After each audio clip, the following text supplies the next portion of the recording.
जय हिंद साथियों, आप सभी का अल्फा डिफेंस एकेडमी जोधपुर के ऑनलाइन प्लेटफॉर्म पर स्वागत है। चलो आज का हमारा टॉपिक रहेगा भाज्य एवं अभाज्य संख्या। नंबर सिस्टम का ये टॉपिक है, इसको समझने की कोशिश करेंगे।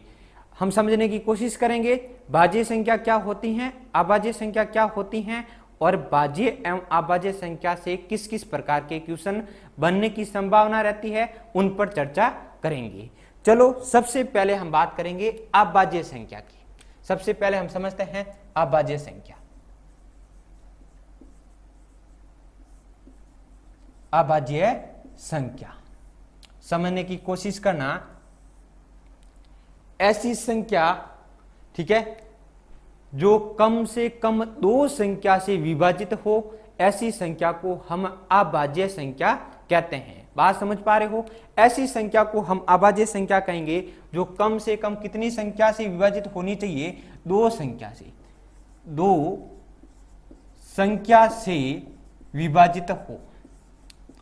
जो भी संख्या दो संख्या से विभाजित होती हैं, ऐसी संख्या को हम अभाज्य संख्या कहते हैं। अब देखिए वो अभाज्य संख्याएं, वो दो संख्याएं कौन कौन सी होगी? एक तो होती हैं एक ऐसी संख्या है जिसका भाग किसी भी संख्या में देंगे तो उसका भाग पूरा पूरा जाता है। और उसके बाद एक दूसरी संख्या होती है वो खुद, ठीक है, और खुद का भी भाग क्या जाता है उस संख्या में पूरा पूरा। जो भी संख्या इन दो संख्याओं से, एक तो एक से और एक खुद से विभाजित होती हैं, ऐसी संख्याओं को हम अभाज्य संख्या कहते हैं। एग्जाम्पल के माध्यम से समझते हैं। जैसे देखिए दो एक संख्या है, हमें पता करना है ये भाज्य संख्या है या फिर अभाज्य संख्या है। कैसे पता करेंगे? तो देखते हैं इसमें किस किस संख्या का भाग पूरा पूरा जाता है। तो एक का भाग पूरा पूरा जाता है और एक दो का, इन दो संख्याओं का भाग इसमें पूरा पूरा जाता है। तो हम कहेंगे ये संख्या इन दो संख्याओं से विभाजित है। अर्थात जो भी संख्या एक तो एक से और एक खुद से दो संख्याओं से विभाजित होती हैं, तो ऐसी संख्या को हम क्या कहते हैं? अभाज्य संख्या कहते हैं। कम से कम कितनी संख्याओं से विभाजित होनी चाहिए? दो संख्या से विभाजित होनी चाहिए। तो ऐसी संख्याओं को हम अभाज्य संख्या कहेंगे। तो आप कह सकते हो दो भी एक क्या है? अभाज्य संख्या है। आगे बात समझ में, आगे बढ़ते हैं और अब समझने की कोशिश करते हैं भाज्य संख्या को। भाज्य संख्या क्या है समझने की कोशिश करना।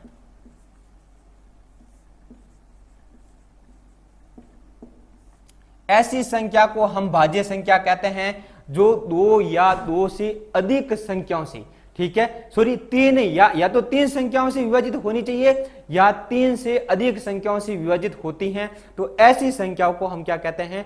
भाज्य संख्या कहते हैं। जो दो संख्याओं से विभाजित होती हैं उसे तो हम अभाज्य संख्या कहते हैं, और जो संख्या या तो तीन संख्याओं से विभाजित होती हैं या तीन से अधिक संख्याओं से विभाजित होती हैं, ऐसी संख्या को हम क्या कहते हैं? अभाज्य संख्या कहते हैं, सॉरी भाज्य संख्या कहते हैं। अब समझने की कोशिश करना, ये कितनी संख्याओं से? या तो तीन संख्याओं से विभाजित होगी या तीन से अधिक संख्याओं से।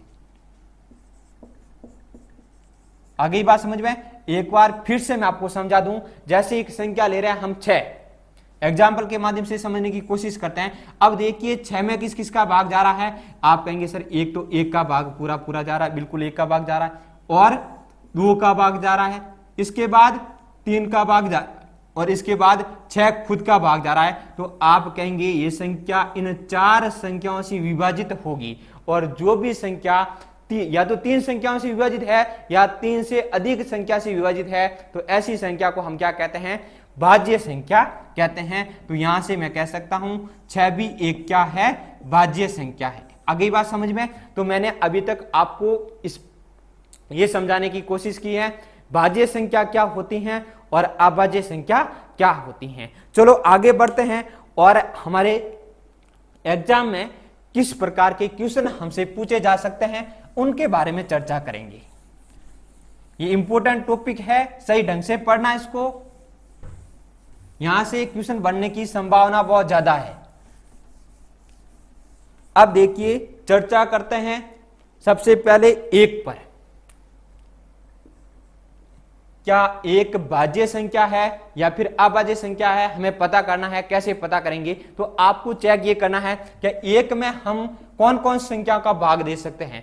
आप कहेंगे सर एक में एक तो एक का दे सकते हैं, और एक के अलावा और ऐसी कोई संख्या है क्या जिसमें इस एक में भाग दे सकते हैं? ऐसी और कोई संख्या नहीं है।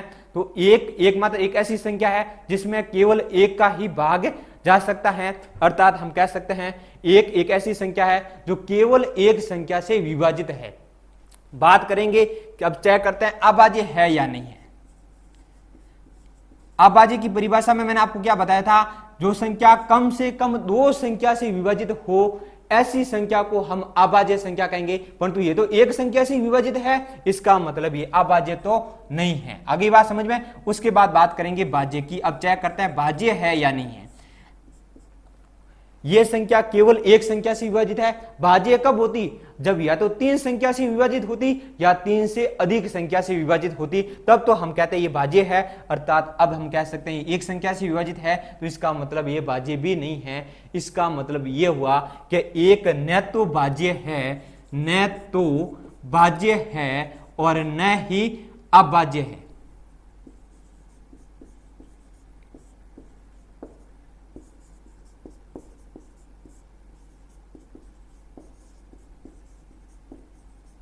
तो आपसे एग्जाम में क्वेश्चन पूछा जा सकता है कि एक ऐसी कौन सी संख्या है जो न तो भाज्य है और न ही अभाज्य है।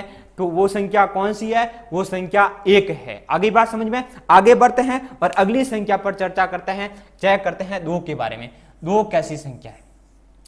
अब देखिए दो में किन कौन कौन सी संख्या का भाग जा सकता है, कौन कौन सी संख्या से विभाजित है। तो आप कहेंगे सर दो एक तो एक से विभाजित है और दो खुद से विभाजित है।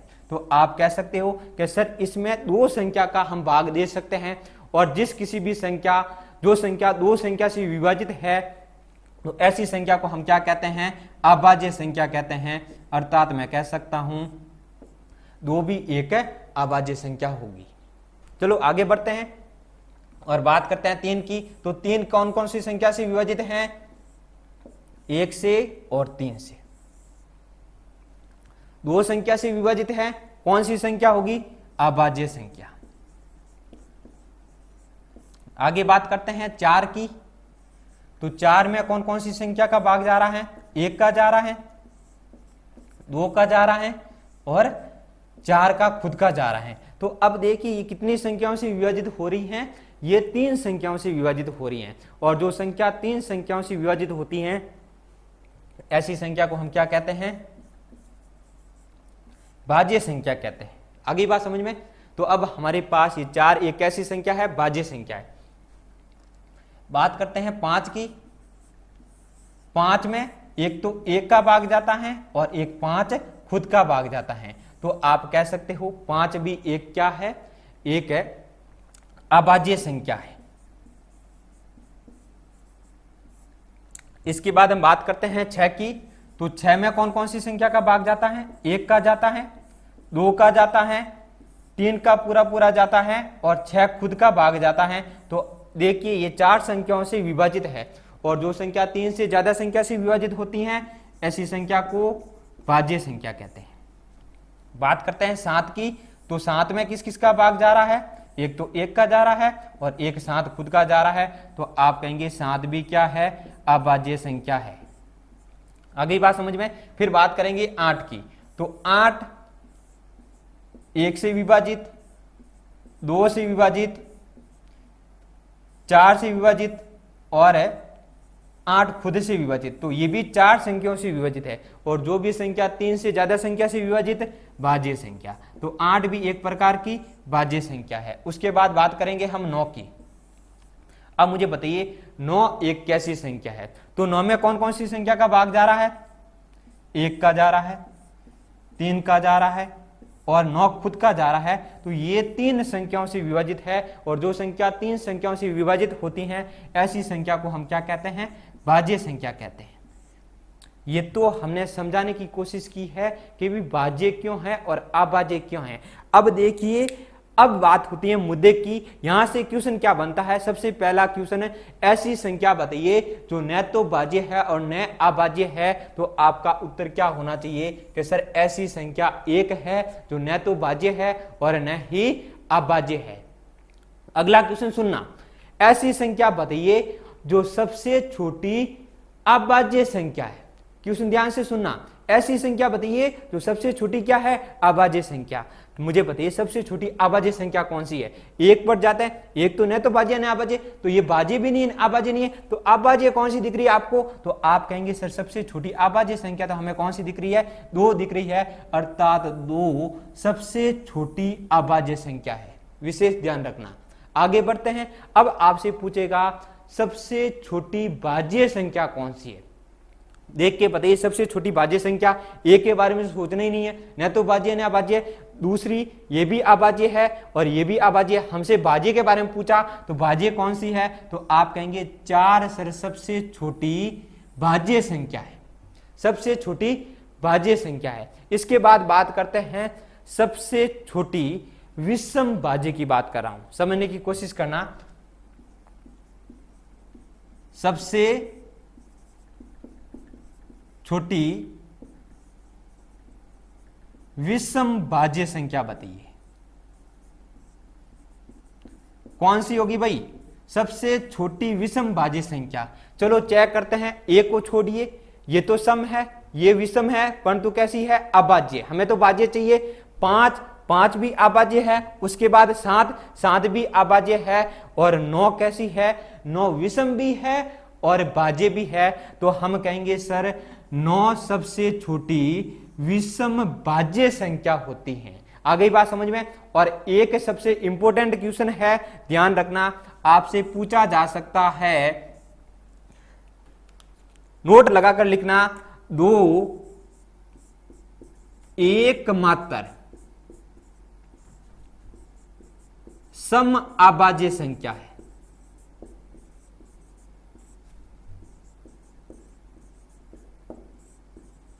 क्या है, 2 एकमात्र सम अभाज्य संख्या है, मतलब ये सम भी है और अभाज्य भी है। 2 के अलावा ऐसी और कोई सम संख्या नहीं है जो अभाज्य है। क्यों नहीं है इसको समझना, क्योंकि जो सम संख्या होगी वो कम से कम 2 से तो भाग होगी। ठीक है, और हमें पता है प्रत्येक कोई भी संख्या ले लो, जैसे मैं सम संख्या ले रहा हूं तो वो सम संख्या कम से कम एक तो 1 से भाग होगी, और सम संख्या है इसका मतलब उसमें 2 का भी भाग जाएगा और 1 वो खुद से भी भाग होगी। आगे बात समझ में। 2 को छोड़कर कोई भी सम संख्या है वो कम से कम 3 संख्याओं से भाग होगी, और जो संख्या कम से कम 3 संख्याओं से भाग होती हैं ऐसी संख्याओं को हम क्या कहते हैं, भाज्य संख्या कहते हैं। इसलिए ये 2 ही एकमात्र ऐसी संख्या है जो सम भी है और अभाज्य भी है। आगे बात समझ में। तो यहां से सबसे ज्यादा इंपॉर्टेंट क्वेश्चन ये थे, एक तो 2 के बारे में, 2 के बारे में 2 फैक्ट याद रखने आपको। एक तो एकमात्र सम अभाज्य संख्या है, और उसके साथ साथ सबसे छोटी अभाज्य संख्या भी कौन सी है, 2 है। ठीक है, और 1 के बारे में ध्यान रखना, 1 न तो भाज्य है और न अभाज्य है। और 4 के बारे में ध्यान रखना है, 4 सबसे छोटी भाज्य संख्या है। और उसके बाद 9 के बारे में ध्यान रखना है, 9 सबसे छोटी विषम भाज्य संख्या है। आगे बात समझ में। ये था, छोटी छोटी बातें थी परंतु सबसे इंपॉर्टेंट है, और यहां से क्वेश्चन बनने की संभावना रहती है। चलो आगे बढ़ते हैं, और भाज्य अभाज्य से और किस प्रकार का क्वेश्चन बन सकता है उसको समझने की कोशिश करते हैं।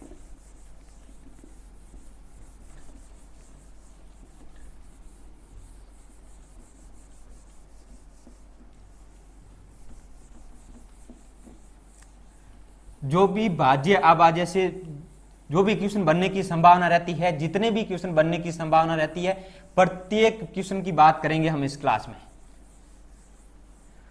और एक ऐसा तरीका बताऊंगा मैं आपको जिसके माध्यम से आप आराम से अभाज्य संख्या काउंट कर सकते हो। आप पता कर सकते हो कि 1 से 50 तक कितनी अभाज्य संख्या होती हैं, 1 से 30 तक कितनी हो सकती है। कितना भी आपको संख्या के बारे में पूछे, अभाज्य संख्या के बारे में या भाज्य संख्या के बारे में, आप आराम से बता सकते हो। सबसे पहले हम बात करेंगे, मुझे बताइएगा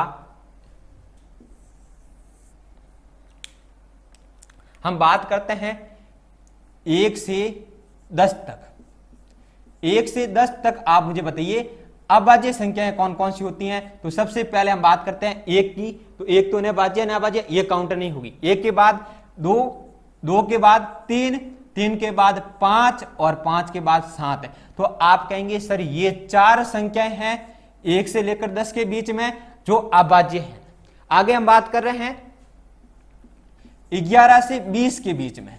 तो 11 से 20 के बीच में कौन कौन सी आती हैं? एक तो 11 खुद ही आती हैं, उसके बाद 13 आती हैं, उसके बाद 17 आती है और उसके बाद 19 आती है। ये 11 से 20 के बीच में अभाज्य संख्याएं हैं और ये संख्या भी कितनी है? 4। तो आपको इस प्रकार से भी क्वेश्चन पूछा जा सकता है 1 से 10 के बीच में अभाज्य संख्याओं की संख्या कितनी है? 4 है। 11 से लेकर 20 के बीच में अभाज्य संख्याओं की संख्या कितनी है? 4 है। अब देखिए 21 से 30 तक अभाज्य संख्याओं की संख्या कितनी है? तो 21 से 30 तक एक तो 23 है और एक 29 है। तो आप कहेंगे इनके बीच में अभाज्य संख्याओं की संख्या कितनी है? 2 है। आ गई बात समझ में? इनको याद कैसे रखना है मैं अपना बता दूंगा। अभी तक आप ध्यान दीजिए कौन कौन सी संख्या होती है बीच में। अब बात करते हैं 31 से। 31 से 40 तक इनके बीच में अभाज्य संख्याओं की संख्या कितनी होती है? एक तो 31 होती हैं,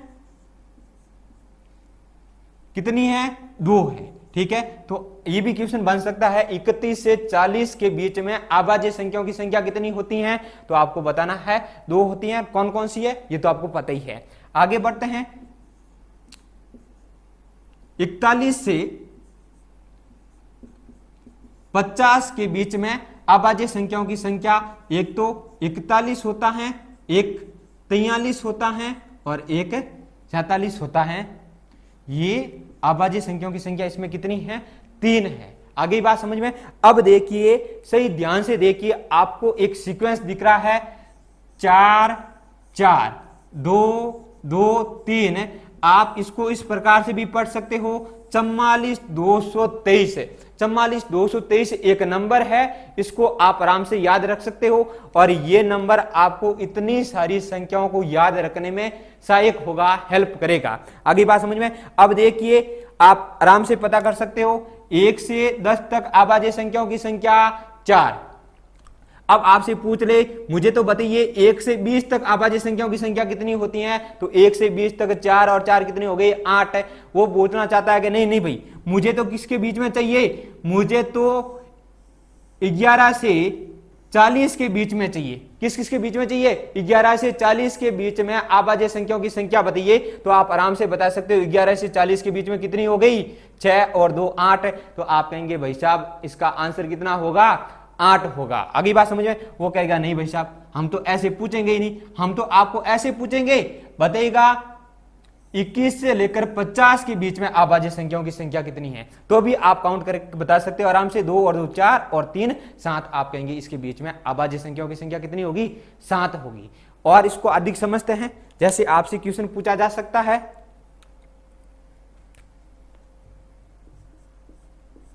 1 से 50 तक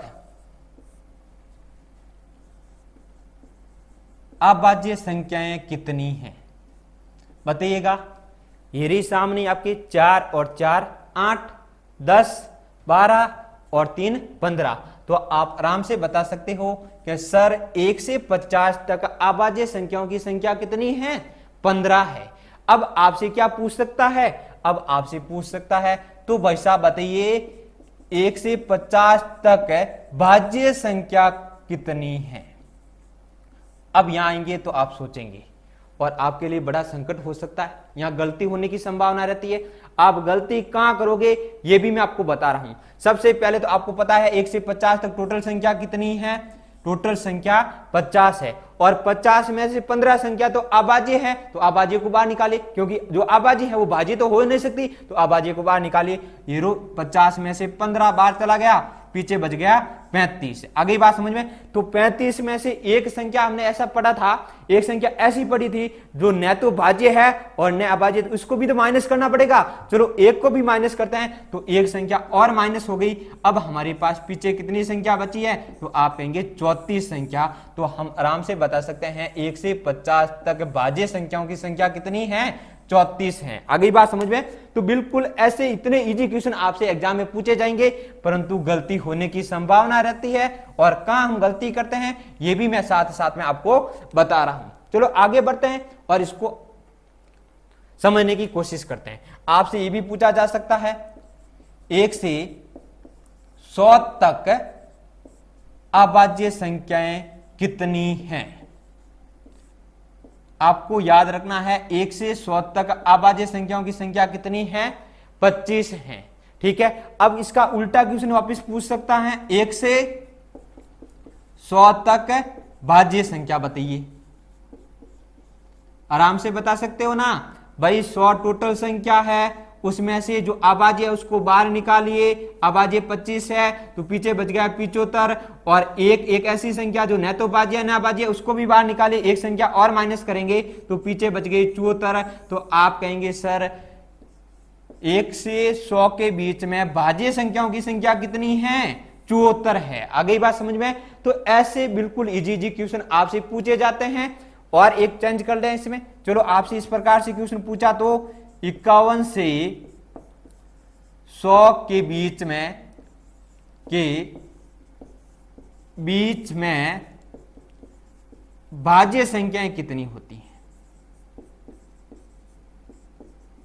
आपको क्या बताना है? भाज्य संख्या बतानी है, और किस किस के बीच में बतानी है? 51 से 100 के बीच में बतानी है। अभी हमें पता है कि भाई 50 तक भाज्य संख्या कितनी है? 50 तक भाज्य संख्या कितनी है? तो हम सबको पता है, कहेंगे सर 51 से 100 तक ले लो। 51 से 100 तक है भाज्य संख्या कितनी है? तो सबसे पहले हमें पता है 1 से 100 तक भाज्य संख्याएं कितनी है? 1 से 100 तक हमारे पास 74 है। ठीक है, और इसमें से हम किसको माइनस करेंगे? 1 से 50 तक भाज्य संख्याएं कितनी है? आप कहेंगे सर 34 है। तो 74 में से 34 चला गया, पीछे कितना बच गया हमारे पास? पीछे 50 बच गया, सॉरी 40 बच गया। ठीक है, तो आप आराम से बता सकते हो 51 से 100 तक भाज्य संख्याओं की संख्या कितनी है? 40 है। एक तो तरीका यह है, और दूसरा तरीका कौन सा है? 51 से 100 के बीच में टोटल संख्याएं कितनी हैं? आप कहेंगे सर 50 है। ठीक है, और 50 में से देखिए 51 से 100 के बीच में अभाज्य संख्याओं की संख्या आप कहेंगे टोटल कितनी है?